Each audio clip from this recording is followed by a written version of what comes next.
What's up, everybody? Welcome back to All the Warpath. It's Sanchez 405. If you're new, make sure you click that subscribe button. Hit that bell so you get notifications anytime there's new content posted. And as always, like, comment, share this video out because you know what we do here? We talk about the Washington football team, and boy, howdy, they went down to the land of Waffle Houses and Martin Luther King and took down Choke City, Hotlanta. Matt Ryan losing to the Burgundy Gold for the first time in his career, and Washington gets their first win against the Dirty Birds since 2003. Patrick Ramsey and company led the way. We even saw the highlights there of it during the game. But if this thing was anything but clean, it was absolutely dirty, filthy. That's how this team seems to win. They got, it's heart attack. You got to take your heart medication before then get you some we're going to get the fish oil and stuff, and it would be good. But Taylor Heinicke led the way for the team, over 209 yards passing, added 43 yards on the ground, 3 touchdowns for the homecoming that was known as Taylor Heinicke there. And I mean, you look at what this offense did. They stayed there. They were resilient. The third down conversion rate still isn't there, not where you want it to be. They were 4 of 9 on that, so just south of 50%. You also look at the positive was they had 26 first downs compared to the 24 of the Falcons. Also outgained them in total yards, 412 total yards, 290 of that, I said, was passing. So they kept clean. The offensive line kept Taylor Heinicke clean. Good for them. If you get that, there was no pressure really generated in his face. And when he did have the pressure, he got out there. So there were lanes that were there to be had. JD McKissic, y'all, he had the game-winning touchdown. Biggest play, Taylor Heinicke. That Heinicke hope that we talk about there. That some of us, we go hit and miss like me. I'm up, down on him. I don't know where I land on Taylor Heinicke. I'm proud of him. He's my quarterback. And he found JD McKissic, and JD took it 30 yards to the house. And can we say this guy has got to be the secret weapon, or the underrated weapon of this offense? When Washington wins, he seems to have some weird play. We look at him when they played the Giants. Now, today he had another weird play that was a touchdown. Lost a couple of guys. Logan Thomas went out early. Ricky Seals-Jones came in there, played admirably. John Bates on a couple of blocks. He did very well. Didn't have a catch, but he did enough for them to win this game. And you also had Terry McLaurin, who was targeted 13 times, 6 receptions for 123 yards, 2 touchdowns. And that's what you need. That's what we didn't get out of Ryan Fitzpatrick in week 1. We've getting that out of Heinicke. Now, that is a plus and a negative because that's what they can see the tendencies there of the defense. But either way, he's finding this guy 13 times. He gets 6 receptions off of that. DeAndre Carter, y'all, it ain't really offense where he did his damage. That kickoff return, the blocking on that, the way they sealed it off to set him loose, and he turned on the afterburn. My goodness, first time since 2009, and we talked about last year the ineptitude of special teams. DeAndre Carter has has remedied that. That's the reason why you carried 7 wide receivers. That's why, right there, for that, and then you win. Oh my goodness, he ate it big time. He had a catch for 24 yards as well. De'Ami Brown got back into the positive yard category there. He had 1 catch for 19 yards. Adam Humphries also, he had 1 catch. Adam Humphries had a big catch on that last drive too for 19 yards. And now we move over to the other side of the ball. My God, y'all. My God. Do they need a shaman, a priest, a little witch doctor or something? A little witch doctor from Scooby-Doo or something that they always had on the opening credits. That's probably what they need.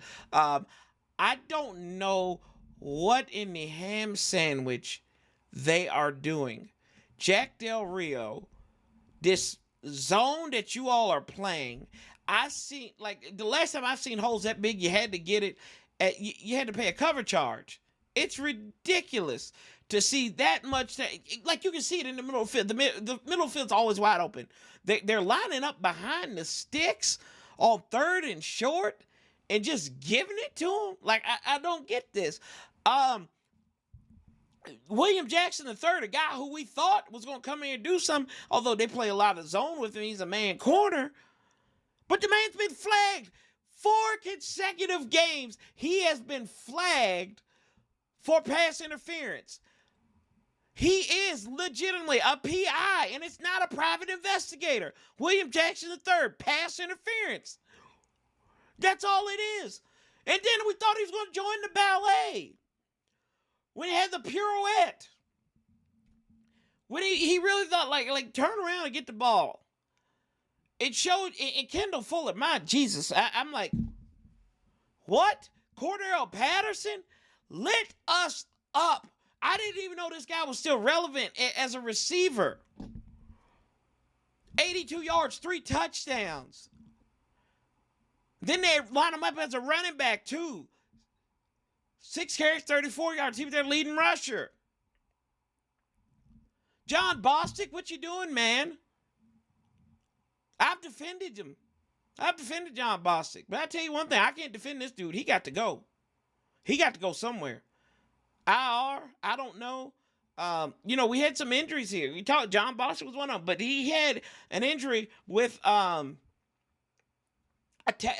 this tackle they did on Mike Davis. That was a double negative. You had him in the backfield, and he scores a touchdown. That was a loss, and they turned it into a game. But yet still, we won the game. Not gonna complain too much about that, but they got to shore this. They got to shore this sugar up, y'all. Benjamin St. Juste showed how valuable he can be, even though he wasn't in the game because he had the concussion protocol, so he was inactive. McTire, I think he was hurt on that last play, so hopefully everything's good with him. There was just a lot of injuries in this game, and we go back to talking about football. Y'all, Dustin Hopkins too. My God. We wouldn't even be in this situation if it wasn't for Rusty Dusty. And we got everybody was clinched tight. There was no movement. We were clenching fists and everything. That old Dusty Rusty, old sugar foot, sugar toe, would not have to win that game. Because he did not deserve a reprieve again. I tell you one thing, Washington football teams has got to stop playing with the man upstairs with Dustin Hopkins. This guy's got to change his area code, zip code, his residency, all of it he needs to change because this ain't gonna work. He's gonna cost you games. He almost cost you game today thanks to the offense. And there's still things about this offense that I don't like. I mean, what was it? Scott Turner, what you doing, brother, on 4th and 1, sending the guys out there in the damn gun? I mean, it just doesn't, it makes absolutely no sense to go and do that. Grady Jarrett sniffed it out. I mean, he sniffed it out. Like, he sniffed it out like I do when I go to the buffet at the Golden Corral, right? Like looking for the fondue pot. So I can put my steak cubes in there. And we know they ain't real steak. But that was terrible. Terrible play call. Terrible situation on football. But yet and still, I say, we won the damn game. So I'm not going to give it too much. But like I said, you can't drink during these games because that'll kill you too. That'll kill your liver and your heart. Almost lost my hand right here. I don't know how, but I did. Either way, Washington wins. There's a lot to be happy about, but there's a lot you got to clean up. You're 500, really that first quarter of the season, kind of where I thought we may be at 2-2. And the defense, they've got to come into this next quarter and they need to find themselves. They've got to reestablish. And let's not even talk about how Chase Young and or Bobby McCain were cheated. Yes, that's right. The roughing the passer call, that was atrocious. Call me Homer all you want to. You can call me Homer Simpson. Woohoo! I went, go! Because that was awful. You can say he hit him in the face, man. I don't believe it. I think that was a jerk reaction from his head. But anyway, and you say, we sit there and we say, hey, they're going to, if you get near the head, they're going to throw it. I mean, so It is what it is. But the fact that Clay Martin and them had to get together and talk about, like they delayed it, like we thought the play was over with.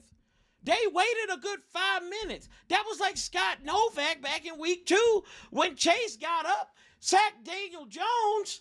It was like, hallelujah. Hey, are we good, ref? He was just like what?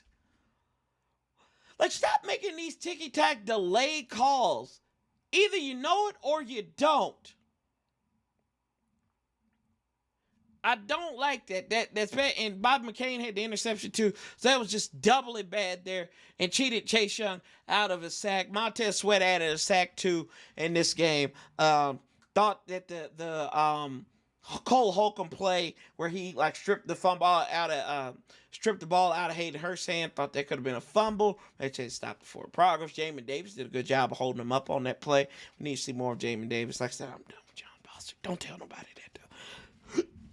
But we sit here on a New Orleans who's on who they've been very bouncy. They get beat, then they win, and then they win again. They get beat. It just alternates there.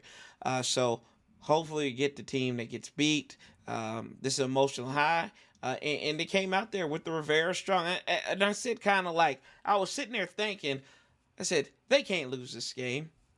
With the refs and everything, as some people want to say, I'm never going to really blame the refs for losing games because I think there are a flurry of plays that can go our way in the opposite direction. And I think we saw that on some of them. I don't know them right offhand right now, but go back and look at the tape. You can say like, oh, well, we kind of got away with something like that. Just look at it with a third eye, like you listen with a third ear.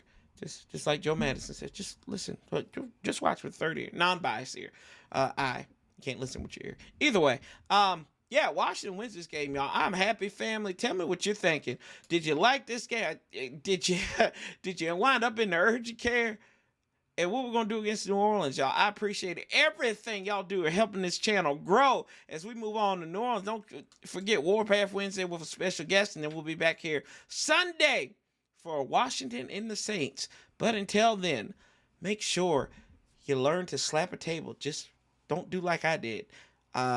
Keep that same damn energy. And like we did today, we will outlast the bastards and march on to victory. Sanchez 405. Till next time, y'all. Love, peace, and hail. I'm out.